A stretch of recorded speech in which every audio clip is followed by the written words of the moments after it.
Ito nga 'no, Asek, malungkot na balita itong, sunod-sunod, na may kinalaman po dito sa ating mga estudyante. Itong mga malalaking issue ngayon na kinakaharap po ng DepEd. Meron tayong shooting incident, kaliwa't kanan po 'yan. May bullying cases din po tayo ng isang grade 3 student na binugbog po nitong, mga high school students.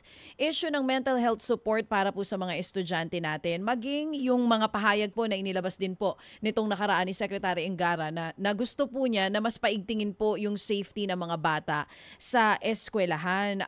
Unang-una po muna dito po sa mga kaliwat kanang insidente po ngayon sa mga eskwelahan. Ano po ang mariin na gustong mangyari muna ni DepEd Secretary para hindi na maulit yung mga ganitong issue?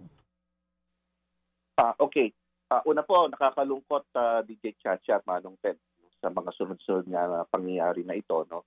Number one is doon sa mga paaralan kung saan nangyari itong mga insidenteng ito, higpitan yung seguridad nang sa ganon maibalik po natin muna yung kumpiyansa ng mga magulang at ng komunidad na ligtas pa rin po yung eskwelahan na yun.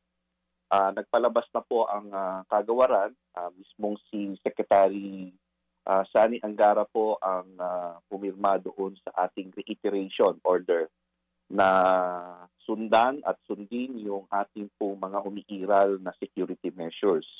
Number one po dyan, una, higpitan po yung mga gates natin. No?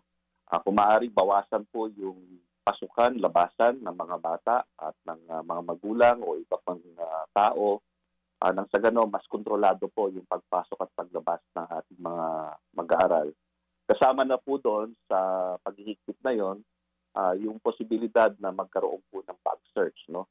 Tingnan po yung mga bag o kapkapan, yung mga bag at tingnan kung meron pong dalang mga deadly weapons. Kasama na po dyan ang baril, patalim at kung ano pa ho.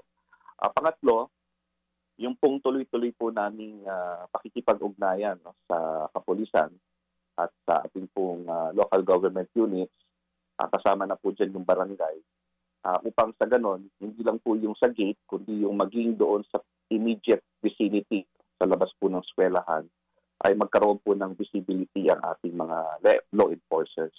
So ito po yung mga security measures na gusto pong ipairal o ipatupad o ituloy na ipatupad at paghigpitan pa ang pagpapatupad sa lahat po ng ating mga paaralan. Particular kung saan po nangyari itong mga insidente nito.